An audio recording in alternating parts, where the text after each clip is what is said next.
بسم اللہ الرحمن الرحیم۔ السلام علیکم ناظرین، مزید اسٹوریز سننے کے لیے ہمارے چینل کو سبسکرائب کر لیں۔ ہمارا جوائنٹ فیملی سسٹم تھا، دادا دادی چچا اور ایک چھوٹی پھپھو کے علاوہ ہماری فیملی بھی تھی، امی ابو میں اور میری ایک چھوٹی بہن مریم جو سیکنڈ ایئر میں پڑھتی تھی۔ ہمارا لکڑی کا کاروبار تھا جس کو ابو سنبھالتے تھے۔ چچا کو اس بزنس میں کوئی دلچسپی نہیں تھی، بلکہ انہیں کسی بھی کام میں دلچسپی نہیں تھی۔ اپنی مرضی کے مالک اور غیر ذمہ دار قسم کے انسان تھے، کسی کا ان پر زور نہیں چل سکتا تھا۔ موڈ ہوتا تو کوئی کام کرتے، ورنہ ایسے ہی در در گھومتے رہتے۔ غیر شادی شدہ تھے، اس لیے کسی ذمہ داری کا احساس نہ تھا اور نہ خیال۔ دادی سمیت ابو نے بھی کافی کوشش کی کہ ان کی شادی کروا کر ان کو ذمہ داری کا احساس دلایا جائے، مگر ناکام رہے۔ خاندان والوں کو ان کی عادتوں کا پتہ تھا، اس لیے کوئی رشتہ دینے کو تیار نہیں تھا، جبکہ باہر سے جب دادا اور امی کی کوششوں سے کوئی رشتہ ملتا تو وہ ان میں بھی کیڑے نکال کر منع کر دیتے تھے۔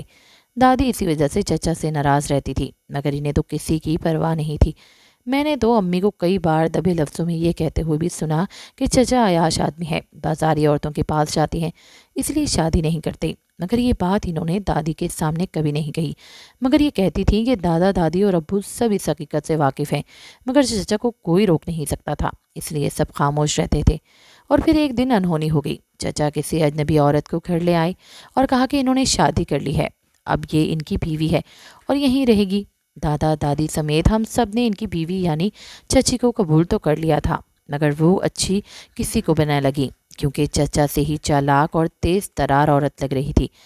سب نے بادل نخواستہ محض ان کے لیے ان کی بیوی کو قبول کیا کہ شاید اسی طرح انہیں اپنی ذمہ داریوں کا احساس ہو جائے اور وہ سدھر جائیں۔ اور پھر ایسا ہی ہوا، رفتہ رفتہ چچا کچھ ذمہ دار بنتے گئے اور ابو کے ساتھ کام کروانے لگے۔ اسی طرح چچی بھی، جن کو پہلے دادی پسند نہ کرتی تھی، آہستہ آہستہ دادی کی چہیتی بن گئی۔ انہوں نے اپنی چرب زبان سے گھر کے تمام مردوں کے ساتھ ساتھ دادی کو بھی اپنے وسط میں کر لیا تھا اور گھر کا کنٹرول بھی اپنے ہاتھ میں لے لیا، جو کہ پہلے امی کے ہاتھ میں تھا۔ اب پورے گھر پر چچی کا ہی راج تھا، انہیں کی یہ اجارہ داری تھی۔ دادی بھی انہیں کے گن گاتی تھی، امی کی حیثیت گھر میں نہ ہونے کے برابر رہ گئی تھی۔ جو پہلے امی کی سلیقہ مندی کی تعریفیں کرتی نہیں تھکتی تھیں، اب چچی کے بھڑکانے پر امی کے ہر کام میں کیڑے نکالا کرتی تھیں۔ اور تو اور ابو بھی چچی کے گن گاتے تھے، دادی اور چچی کی ہر بات کو اہمیت دیتے، اور اگر امی بھولے سے کچھ کہہ بھی دیتی تو وہ ان پر ناراض ہونے لگتے۔ میری اور مریم کی تو پہلے بھی چھوٹا ہونے کی وجہ سے کوئی خاص اہمیت نہیں تھی، اگر کسی معاملے میں بولنے کی کوشش کرتے بھی تو چھوٹا کہہ کر ہمیں چپ کروا دیا جاتا تھا، اور پھر چچی کے آنے کے بعد تو ہم بالکل ہی خاموش تماشائی بن کے رہ گئے تھے۔ ایک بات میں نے چچی کی خاص طور پر نوٹ کی تھی کہ جو مجھے بہت عجیب بھی لگی تھی، وہ یہ کہ جب بھی چچی سے ان کے میکے والوں سے متعلق سوال کیا جاتا گھبراسی جاتی تھی، ان کے چہرے کا رنگ اڑ جاتا تھا، وہ بات بدل دیتی تھی۔ امی کا خیال تھا کہ یہ تو چچی گھر سے بھاگی ہوئی ہیں یا پھر کوئی بازاری عورت ہے، کیونکہ ان کی تو چال ڈھال اور لچھن شریف عورتوں والے نہیں تھے۔ اور دوسرا، ان سے اکثر ایک عورت ملنے آتی تھی جس کو وہ اپنی کزن بتاتی تھی۔ زرق برق کپڑوں میں ملبوس وہ عورت مجھے کچھ مشکوک سی لگا کرتی تھی، کیونکہ مشکوک لگتی تھی یہ وجہ میں خود بھی نہیں سمجھ آتی تھی، بس میری چھٹی حس کہتی تھی کہ یہ عورت ٹھیک نہیں ہے۔ میری موجودگی میں جب وہ گھر پر آتی تو بڑے غور سے ہمارے پورے گھر کا جائزہ لیتی تھی، اور پھر ایک جو چیز پتہ نہیں ہاں میرا وہم تھا یا واقعی خطرے کی گھنٹی تھی، میں نے اسے کئی بار اپنی بہن مریم کی طرف گھورتے پایا تھا۔ بہرحال وہ چچی کے رشتہ دار تھی اور گھر والوں کو پر چچی کی حکومت تھی، لہٰذا میں اس گھر کا تو داخلہ بند نہیں کر سکتی تھی، لیکن مریم کو سمجھا سکتی تھی، مگر وہ بیچاری اتنی سادہ اور بھولی تھی کہ میری نصیحتوں کو ایک کان سے سن کر دوسرے کان سے نکال دیتی تھی، اور چچی کا دل جیتنے کے لیے بھاگ بھاگ کر ان کے بتائے ہوئے کام کر دیتی تھی۔ گھر کا نظام اسی طرح سے چل رہا تھا کہ اچانک چھوٹی پھپھو کا رشتہ طے ہو گیا اور ہمارے گھر میں شادی کی تیاریاں شروع ہو گئیں۔ پھپھو کی شادی خاندان میں ہو رہی تھی، ہم سب بہت خوش تھے، مگر خوشی کے اس موقع پر ہم پر یہ قیامت ٹوٹ پڑی۔ جس دن ہم میرج ہال میں بارات کے استقبال کے لیے گئے، اس دن مریم کو شدید بخار تھا اور وہ گھر پر رک گئی تھی، ہمارے ساتھ نہ جا سکی۔ امی بھی اس کے ساتھ رکنا چاہتی تھی، مگر چچی زور دے کر انہیں ساتھ لے گئی کہ وہ بارات کا اکیلے استقبال کیسے کریں گی۔ میرا جانا بھی ضروری تھا، ورنہ میں رک جاتی۔ گھر پر مریم کے ساتھ خیر جب پھپھو کی رخصتی سے ہم واپس آئے تو ہمارے پیروں تلے سے زمین نکل گئی کہ مریم غائب تھی۔ ہمارے گھر میں رونا دھونا شروع ہو گیا تھا، ماتمی فضا چھا گئی تھی۔ میں اور امی غم سے نڈھال ہونے کے ساتھ ساتھ شدید حیران تھے کہ آخر مریم گھر سے غائب کہاں ہو گئی۔ کچھ سمجھ نہیں آ رہا تھا۔ دکھ کے اس موقع پر رہی صحیح کسر چچی نے پوری کر دی تھی۔ ہمارا غم بانٹنے یا دل جوئی کرنے کے بجائے انہوں نے میری معصوم بہن کے شفاف کردار پر دل کھول کر کیچڑ اچھالا۔ سب خاندان والوں کے سامنے چلا چلا کر کہتی رہیں کہ میری بہن آوارہ تھی، کسی کے ساتھ بھاگ گئی ہے۔ مزید تکلیف کی بات تو یہ تھی کہ چچی کے اس گھٹیا الزام پر کسی نے انہیں کچھ بھی نہ کہا، بلکہ دادی تو چچی کے غم خیال بن گئی اور بالکل ابو بھی خاموش تھے، جبکہ چچا اور دادا کی رائے بھی دادی کی طرح چچی جیسی ہی تھی۔ صرف میں اور میری امی ایسے ہی تھے جنہیں یقین تھا کہ ہماری مریم ایسا نہیں کر سکتی۔ یقیناً ان کے ساتھ کچھ ہوا ہوگا، اسے کسی نے اغوا کیا ہے۔ میں بہت سوچتے رہا، پھر اچانک مائنڈ میں خیال آیا کہ ہو سکتا ہے کہ کوئی مریم کے پیچھے پڑا ہو، کیونکہ وہ کالج جاتی تھی اور کالج جاتے وقت ایسے واقعات بہت ہوتے ہیں۔ ہو سکتا ہے کہ مریم کے ساتھ بھی کچھ ایسا ہی ہوا ہو اور ڈر کے مارے مریم نے ہم سے ذکر نہ کیا ہو، پھر موقع دیکھ کر اس شخص نے مریم کو اغوا کر لیا ہو۔ اس خیال نے میری رگوں میں خون مزید دوڑا دیے تھے۔ میں نے مریم کی قریبی سہیلیوں تک رسائی حاصل کر کے انہیں کھوجنے کی کوشش کی کہ کیا کوئی ایسا ہے جو میری بہن کے پیچھے پڑا ہو اور پھر موقع دیکھ کر یہ حرکت کر ڈالی ہو۔ پھر بہت کوششوں کے بعد مریم کی ایک قریبی سہیلی سے سنگن ملی کہ ایک ایسا لڑکا تھا جو کچھ عرصے سے مریم کے پیچھے پڑا ہوا تھا، اور میرے اصرار پر اس نے بڑی مشکلوں سے لڑکے کا نام اور ایڈریس ڈھونڈ کر مجھے دیا۔ میں نے جب تحقیق کی تو پتہ چلا کہ یہ تو وہی لڑکا ہے جس کا کچھ عرصے پہلے 3 بار مریم کے لیے رشتہ بھی آیا اور ہم نے تینوں ہی بار انکار کیا۔ مریم کی سہیلی نے یہ بھی بتایا کہ اس نے اس لڑکے کو کئی بار مریم کے راستے میں بھی کھڑا دیکھا تھا، مگر اس سے مخاطب ہوتے یا بولتے کبھی نہیں دیکھا۔ میں نے اس لڑکے کے گھر جا کر پتہ کیا کہ وہ کچھ عرصے سے گھر سے ہی غائب ہے۔ میرا دماغ کھولنے لگا۔ اگر وہ غائب ہے تو پھر مریم کو بھی یقیناً اسی نے غائب کیا ہوگا۔ میں ادھر ادھر سے اس کے بارے میں معلومات حاصل کرنے کی کوشش کرتی رہی، اور ادھر گھر میں امی کی رو رو کر حالت خراب ہو چکی تھی۔ مریم کو غائب ہوئے 10 دن سے زیادہ ہو چکے تھے اور ابو اور چچا اپنے طور پر ڈھونڈ رہے تھے، اور میں تو پولیس میں رپورٹ لکھوانا چاہتے تھے، مگر یہاں ہماری ایک نہ سنی اور چچی نے سب کے ذہن میں فتور ڈال دیا کہ پولیس میں رپورٹ درج کروانے سے مزید بدنامی ہوگی۔ لڑکی تو ویسے ہی بھاگ چکی ہے، لہٰذا اب اسے ڈھونڈنے سے کیا فائدہ؟ اگر مل بھی گئی تو اس کے بعد کون اسے قبول کرے گا؟ غرض کے 24 گھنٹے وہ اسی طرح کی باتیں کرتی رہتی۔ نتیجہ یہ نکلا کہ ابو اور چچا نے چچی کی مریم کی بھاگنے والی بات پر یقین کرتے ہوئے اسے ڈھونڈنے کا سلسلہ ہی موقف کر دیا، بلکہ چچا تو یہ بھی کہتے تھے کہ اگر مل بھی گئی تو میں خود گولی ماروں گا اسے۔ دادی اور چچی اٹھتے بیٹھتے امی اور مجھے سنا سنا کر مریم کو بددعائیں دیتی۔ میں تو لڑکا تھا، صبر کرتا، مگر ایک تو مریم کی جدائی اور دوسرا دادی اور چچی کے غلیظ الزامات سن کر دل کڑھتا تھا، مگر ان دونوں کو امی پر ترس نہیں آتا تھا۔ چچی کی باتوں میں آ کر ابو نے امی پر غصہ کرنا شروع کر دیا۔ ان کے دماغ میں بھی چچی کی اس بات پر یقین کر لیا تھا کہ مریم بھاگ گئی ہے، اس لیے وہ امی پر چلاتے اور غصہ کرتے کہ تم نے اپنی بیٹی کی صحیح تربیت نہیں کی، اس لیے وہ ہمارے منہ پر کالک مار کر چلی گئی ہے۔ امی رو رو کر کہتی کہ میری بیٹی ایسی نہیں ہے، مجھے یقین ہے کہ وہ ہرگز بھاگی نہیں ہے، بلکہ اسے کسی نے اغوا کیا ہے۔ چچی سن لیتی تو طنزیہ انداز میں کہتی کہ ہاں، تمہاری بیٹی تو حسینہ عالم تھی نہ جو کسی نے اغوا کر لیا ہے۔ 1 مہینہ گزر چکا تھا۔ ابو اور چچا نے مریم کی تلاش بند کر دی تھی اور اسے بھول کر اپنے کاروبار میں مصروف ہو گئے تھے، لیکن میں نے مریم کی تلاش جاری رکھی اور بالآخر مجھے کلو مل ہی گیا۔ اس لڑکی کا ایک جگہ چھپا ہونے کا میں نے اپنے 2 قریبی دوستوں کو ساتھ پتہ لیا اور اس جگہ پہنچ گیا۔ وہ جگہ جنگل کے قریب ایک کچا گھر تھا، جہاں وہ لڑکا عجیب و غریب حربے اپنائیے گلے میں مالائیں پہنے کوئی چلا یا وظیفہ کرنے میں مصروف تھا۔ ہمیں دیکھ کر جب اس نے بھاگنے کی کوشش کی تو مجھے پکا یقین ہو گیا کہ مریم کو اسی نے اٹھایا ہے۔ ہم نے اسے بھاگنے سے پہلے پکڑ لیا اور وہیں باندھ کر پہلے خوب پٹائی کی، پھر مریم کے بارے میں پوچھا تو وہ صاف مکر گیا کہ اسے تو کچھ نہیں پتا۔ میں نے دوستوں کی مدد سے اسے اٹھا کر ایک جگہ سے دوسری جگہ لے گیا۔ ایک دوست کی خالی مکان تھا۔ میرا ارادہ تھا کہ یہاں اس کے اچھے سے مرمت کر کے مریم کے بارے میں اگلواؤں گا۔ میں نے اسے بہت پیٹا، مگر اتنی مار کھانے کے باوجود بھی وہ اپنی بات پر نہ آیا کہ اسے مریم کے بارے میں کچھ نہیں پتا۔ یہ تو اس نے تسلیم کر لیا تھا کیوں مریم کا پیچھا کرتا تھا، مگر مریم کو اس نے اغوا کیا یہ بات ماننے کے لیے وہ ہرگز تیار نہ تھا۔ ایک اور چیز جس نے مجھ پہ شک جاری کیا، مجبور کیا، وہ یہ تھی کہ میں نے اس سے سوال کیا کہ وہ جنگل والی اس کچے گھر میں اتنے دنوں سے کیوں چھپا ہوا تھا، کیا کر رہا تھا، تو وہ یہ بات بتا نہیں رہا تھا۔ دوسرا، اس نے مجھے اس گھر پر چھوڑنے کی ڈیٹیل بتائی۔ یہ وہی ڈیٹ تھی جس ڈیٹ کو مریم گھر سے غائب ہوئی تھی۔ اس کے گھر والوں نے اس وقت مجھ سے جھوٹ بولا تھا کہ وہ کافی عرصے سے گھر سے غائب تھا۔ یہ ساری چیزیں مجھے اس پر شک کرنے پر ہی مجبور کر رہی تھی۔ مریم کے بارے میں غلوانے کا میں نے تو ناکام رہا تھا، اس پر شک برقرار تھا۔ اب جب تک مریم نہ مل جاتی اسے ہرگز چھوڑنے والا نہیں تھا، اس لیے میں نے اسے وہیں بند کر دیا۔ کچھ سمجھ نہیں آ رہا تھا کہ میں کیا کروں، کیسے ڈھونڈوں اپنی بہن کو جو نہ جانے کہاں اور کس حال میں تھی۔ میں سخت پریشان تھا کہ امی کو سنبھالوں یا مریم کو ڈھونڈوں۔ کئی بار پولیس اسٹیشن جانے کا بھی ارادہ کیا، مگر یہ سوچ کر رک جاتا کہ اگر ابا کو پتہ چل گیا تو وہ مجھے گھر سے نکال دیں گے، کیونکہ انہوں نے مجھے سختی سے وارن کیا ہوا تھا کہ پولیس تک بات نہیں جانی چاہیے ورنہ نتائج اچھے نہیں ہوں گے۔ میں چلا بھی جاتا پولیس کے پاس، مجھے اپنی پرواہ نہیں تھی، ابا چاہے جو بھی کرتے میرے ساتھ۔ مگر مسئلہ یہ تھا کہ انہوں نے مجھے امی کو چھوڑنے کی دھمکی دی تھی، جس نے مجھے مجبور کیا تھا۔ انہی دنوں میں ایک اور بات میرے علم میں آئی کہ ابا کے ایک شاگرد جو ان کے پاس لکڑی کا کام کرتا تھا، اس نے مجھے بتایا کہ مریم کے غائب ہونے سے 2 روز قبل ابا کا مشتاق گجر سے جھگڑا ہوا تھا لکڑی کے پیچھے۔ مشتاق گجر کا بھی لکڑی کا ہی کاروبار تھا، مگر وہ غیر قانونی کام کرتا تھا، جنگل سے حکومت کی لکڑی چرا کر اپنا کارخانہ چلا رہا تھا، جبکہ ہم لکڑی خرید کرتے تھے۔ اس کے اور ابا کے بیچ لکڑی کو لے کر ہی اس دن تنازع ہوا تھا۔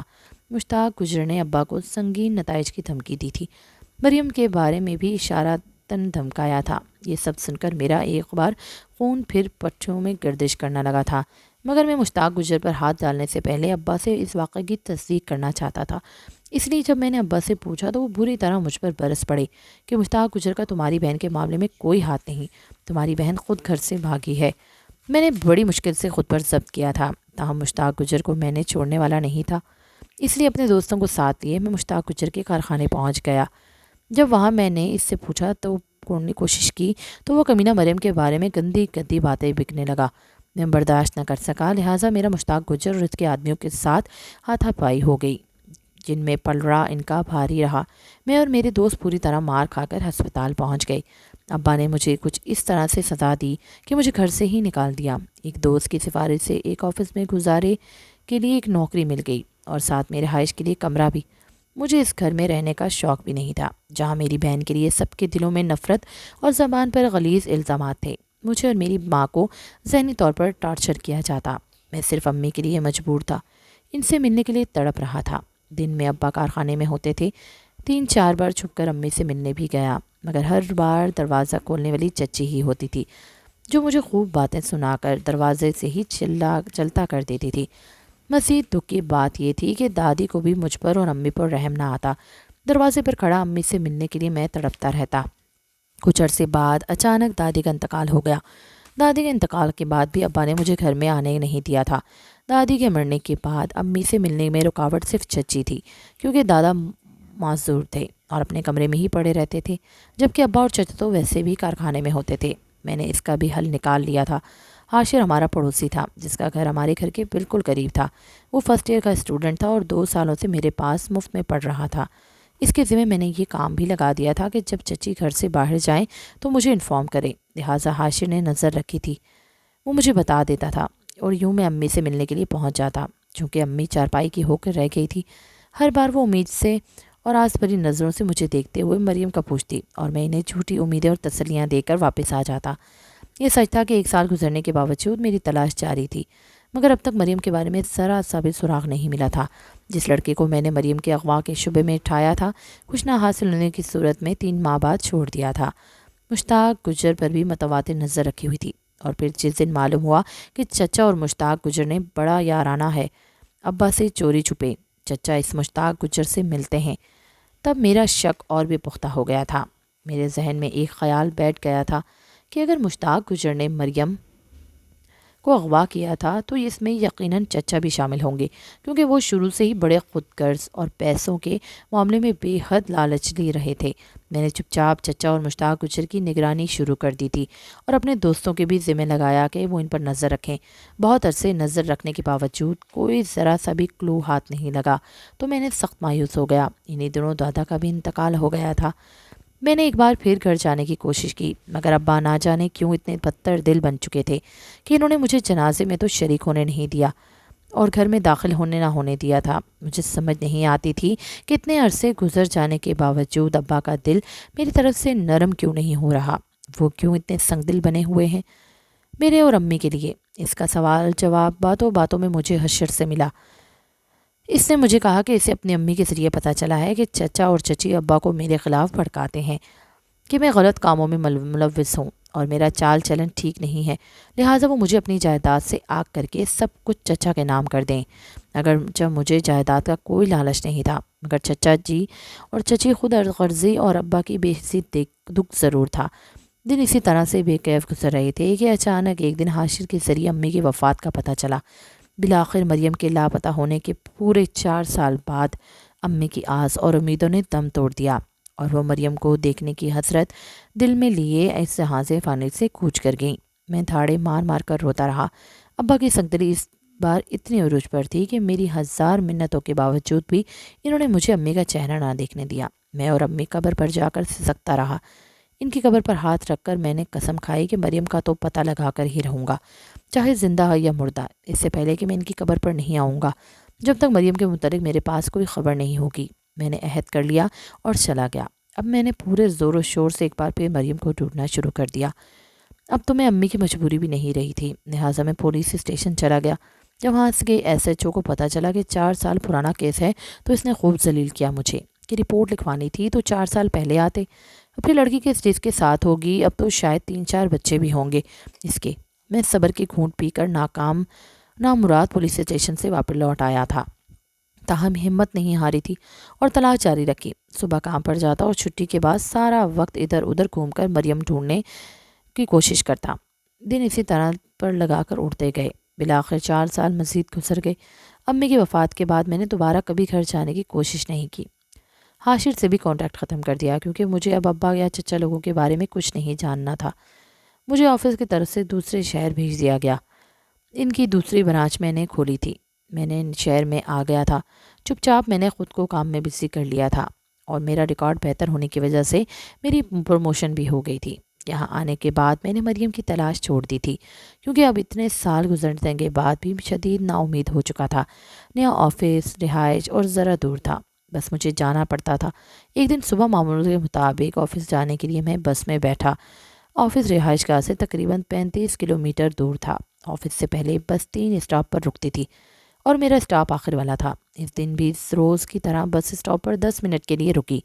میں کھڑکی کے ساتھ بیٹھا، اداس نگاہوں سے باہر کے مناظر دیکھ رہا تھا کہ ایک دم ایک منظر پر میری نظر پڑی اور رک گئی۔ اسٹاپ سے تھوڑا دور کالی چادر میں لپٹی ایک لڑکی، جس نے چادر سے چہرہ تو چھپایا ہوا تھا مگر قد کاٹ، جسامت اور چلنے کا انداز ہو بہو مریم جیسا تھا۔ ساتھ میں 3-4 چھوٹے چھوٹے بچے۔ وہ کسی رکشے میں سوار ہو رہی تھی۔ صرف ایک پل کے لیے ایک جھلک ہی دیکھی تھی میں نے اس کی اور بس چل پڑی تھی۔ میرا دل بری طرح سے دھڑک اٹھا تھا۔ جب تک میں مکمل ہوش میں آ کر کنڈکٹر سے بس رکواتا تب تک بس آگے بہت نکل چکی تھی، تاہم پھر میں اس بس سے اتر کر فل سپیڈ میں اسی بس اسٹاپ پر بھاگتا ہوا پہنچا تھا۔ مجھے کم از کم 10 منٹ لگے تھے وہاں پہنچتے میں۔ تب تک وہ رکشہ میں جس میں مریم جیسی دیکھنے والی لڑکی بیٹھی ہوئی تھی وہاں سے جا چکی تھی۔ میں پاگلوں کی طرح اسٹاپ پر کھڑے ایک ایک آدمی سے اس رکشے کے بارے میں پوچھتا رہا۔ کسی نے لا علمی کا اظہار کیا تو کسی نے دائیں طرف اشارہ کیا اور کسی نے بائیں طرف۔ ہر طرف میں دوڑا اور پھر تھک کر سڑک کے کنارے بیٹھ کر رونے لگا۔ آج مریم کو گم ہوئے 9 سال ہونے والے تھے۔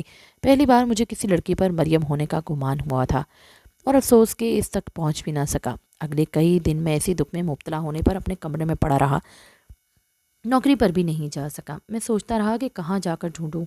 میرا ایک قریبی دوست جو کہ شروع سے ہی مریم کو ڈھونڈنے میں میرے ساتھ رہا تھا، میں جب اسے اپنی پریشانی شیئر کی تو اس نے مشورہ دیا کہ جس جگہ میں نے مریم جیسی عورت لڑکی کو دیکھا تھا، مجھے اسی جگہ جا کر دیکھنا چاہیے۔ اس کے ساتھ بچے تھے، یا تو اس آس پاس کوئی مارکیٹ ہوگی جہاں وہ شاپنگ کے لیے آئی ہوگی، اور ممکن ہے کہ وہ اکثر آتی رہتی ہو، یا پھر کوئی بچوں والا ڈاکٹر یا دم درود والا بابا ہوگا، کیونکہ اتنے بچوں کے ساتھ کہیں جانا یقیناً کسی ایسی ہی وجہ کے لیے ہوگا۔ وہاں کوئی پارک یا پکنک پوائنٹ تو نہیں تھا جس سے یہ سوچا جا سکتا کہ وہ لڑکی وہاں بچوں کو ساتھ انجوائے کرنے آئی ہو۔ میں نے دوست کے مشورے پر عمل کرتے ہوئے وہاں جا کر ادھر ادھر کھوجنا شروع کر دیا، مگر نہ تو کوئی مارکیٹ ملی اور نہ ہی کوئی چائلڈ ڈاکٹر کا کلینک۔ لیکن ہاں، ایک پیر بابا کا آستانہ ضرور تھا جہاں دور دراز سے لوگ اپنے بچوں کو دم کروانے آتے تھے۔ مجھے پکا یقین تو نہیں تھا، مگر ایک امید کے سہارے میں نے اس آستانے پر جانا شروع کر دیا۔ وہاں کافی عورتیں اپنے بچوں کو لے کر آتی تھی۔ سب کے چہروں پر چال ڈھال کو غور سے دیکھتے ہوئے میں مریم کو ڈھونڈنے کی کوشش کرتا، اور بالآخر ایک دن ہو ہی گیا جس کے لیے میں اتنے سالوں سے محنت اور دعائیں کر رہا تھا۔ بابا کے آستانے کے باہر عورتوں والی جگہ سے تھوڑا دور میں بیٹھا ہر آنے جانے والی عورت کو دیکھ رہا تھا۔ میں نے اس لڑکی کو دیکھا، کالی چادر میں لپٹی، دو بچوں کا ہاتھ پکڑے دھیرے دھیرے چلتی ہوئی۔ اس کے چہرے پر چادر تھی، مگر نہ جانے کہاں سے ہوا ہوا کا ایک جھونکا آیا اور اس کے چہرے سے چادر ہٹ گئی۔ جو سانس رکی، نگاہیں اس پر جمائے بیٹھا تھا، ساکت رہ گیا۔ وہی آنکھیں، پتلا ناک، پتلے پتلے ہونٹوں والی وہ مریم تھی۔ ہاں، وہ مریم ہی تھی۔ میں پاگلوں کی طرح اس کی طرف دوڑا تھا۔ مریم مریم کہہ کر میں نے جب اسے پکارا تو اس نے فوراً مڑ کر میری طرف دیکھا۔ وہ بڑی تیزی سے واپس پلٹی تھی۔ میں اس کے پیچھے دوڑا تھا، مگر میرے سامنے ایک مونچھوں والا ہٹا کٹا خوفناک قسم کا آدمی آ گیا تھا، جس نے سخت نظروں سے گھورتے ہوئے کہا کہ کیا مسئلہ ہے۔ جب میں نے کہا کہ وہ میری بہن مریم ہے تو اس آدمی نے مجھ پر گرجتے ہوئے کہا کہ وہ اس کی بیوی ہے اور اس کا نام مریم نہیں ہے، مگر میرا دل کہہ رہا تھا کہ وہ میری ہی مریم ہے۔ میں مسلسل اسے اونچی آواز میں مریم مریم پکارتا رہا تھا۔ میری چیخوں پکار پر لوگوں کی بھیڑ جمع ہو گئی تھی، اور وہ موٹا مونچھوں والا آدمی مجھے گالیاں اور دھکے دیتا مریم کو وہاں سے لے گیا تھا۔ میں نے پیچھے جانے کی کوشش کی تو کچھ لوگوں نے مجھے پکڑ لیا کہ وہ مونچھوں والا خطرناک آدمی ہے، میں اس کے پیچھے نہ جاؤں ورنہ مجھے مار دے گا۔ بڑی مشکل سے میں نے لوگوں سے خود کو چھڑایا تھا اور اس رکشے کے پیچھے دوڑا جس میں وہ مونچھوں والا آدمی اور مریم کو لے کر جا رہا تھا۔ پیدل دوڑتے ہوئے مجھے خیال آیا کہ اگر اسی طرح دوڑتے رہا تو ایک بار پھر مریم کو کھو دوں گا۔ مجھے کسی ٹیکسی یا رکشے میں بیٹھ کر چوری چھپے اس مریم والے رکشے کا پیچھا کرنا چاہیے اور پتہ لگانا چاہیے کہ وہ رہتی کہاں ہے۔ ایک بار جگہ پتہ چل جاتا تو پھر پولیس والے کو لے کر چھاپا پڑوا کر مریم کو بازیاب کروانا زیادہ مشکل نہیں تھا، لہٰذا میں نے ایسا ہی کیا۔ ایک ٹیکسی میں بیٹھ کر مناسب فاصلہ رکھتے ہوئے میں نے رکشے کا پیچھا کیا اور پھر اس بلڈنگ کے قریب پہنچ کر جہاں وہ آدمی میری بہن کو لے کر گیا تھا وہاں سائڈ میں چھپ کر کھڑا ہو کر اپنے دوست کا انتظار کرنے لگا، جس کو میں نے راستے میں ہی فون کر دیا تھا۔ اس کا بینوئی پولیس میں سب انسپیکٹر تھا، جس سے اس نے میرے لیے مدد مانگی تھی، اس لیے مجھے جب تک وہاں چھپ کر اس بلڈنگ پر نظر رکھنی تھی جب تک وہاں پولیس نہ پہنچتی۔ اور پھر وہ ہوا جس نے میرے قدموں کے نیچے سے زمین کھینچ لی تھی۔ پولیس نے جب اس بلڈنگ پر ریڈ کی تو وہ جسم فروشی کا اڈا نکلا۔ میری بہن مریم کی بھی جسم فروش عورتوں میں شامل تھی جن کو پولیس نے گرفتار کیا تھا۔ 5 دن جیل میں گزارنے کے بعد میرے دوست کے اسی پولیس والے بہنوئی کی مدد سے رہائی ممکن ہوئی، اور بالآخر 9 سال اور 9 دن بعد میری بہن مریم میرے سامنے تھی۔ ہم دونوں ایک دوسرے سے نظریں چرا کر صرف روتے ہی رہے۔ بالآخر پوچھنا تو تھا کہ وہ ظلم کا شکار کیسے ہوئی۔ جب مریم کی زبانی اس کے مجرم کا پتہ چلا تو غم و غصے سے میرا خون کھولنے لگا۔ اسی وقت پولیس کو لے کر میں 5 سال بعد اپنے گھر میں داخل ہوا۔ صحن میں ابا کے ساتھ بیٹھے چچا چچی کو میں نے بے حد نفرت انگیز نگاہوں سے دیکھا تھا۔ جی ہاں، مریم کا مجرم کوئی اور نہیں بلکہ چچا جی ہی تھے۔ چچی کی حقیقت بھی اتنے سالوں بعد مجھے معلوم ہوئی تھی۔ وہ ایک طوائف تھی جس کی زلفوں کے چچا اسیر ہوئے تھے۔ چچی جسم فروشی سے اکتا چکی تھی، اس لیے چچی شادی کر کے گھر بسانا چاہتی تھی۔ چچا کو انہوں نے شیشے میں اتار کر شادی کے لیے رضامند کر لیا تھا۔ کوٹھے والی مفت میں چاچی کو ان کے حوالے کرنے کو تیار نہیں تھی۔ انہوں نے چچی کے بدلے 10 لاکھ مانگے تھے۔ چچا کو وہ 10 لاکھ ابا کے دشمن مشتاق گجر نے اسی شرط پر دیے تھے کہ وہ ابا کے کاروبار میں شامل ہو کر ان کے کاروبار کو نقصان پہنچا کر مشتاق گجر کو فائدہ پہنچائے گا۔ ابا چچا کی چالاکیوں کو سمجھ نہیں پائے تھے۔ ابا کا سارا کاروبار اونے پونے دھاموں گجر کے پاس بک چکا تھا۔ اب ابا چچا کی جی کے محتاج پڑے تھے۔ مریم کو چاچی نے ہی اغوا کروا کر کوٹھے والوں کے حوالے کیا تھا، اور چچا بھی اس بات سے واقف تھے۔ چچی پہلے تو جرم کو قبول کرنے سے انکار کرتی رہی، پھر جب لیڈی پولیس کی مار پڑی تو سب اعتراف کر لیا کہ ان کوٹھے والی شادی کے بعد انہیں چین سے نہیں رہنے دیتی تھی۔ انہیں دوبارہ دھندے میں آنے کے لیے زور دے رہی تھی اور بات نہ ماننے کی صورت میں سسرال والوں کو ان کی اصلیت سے آگاہ کرنے کی دھمکی دی۔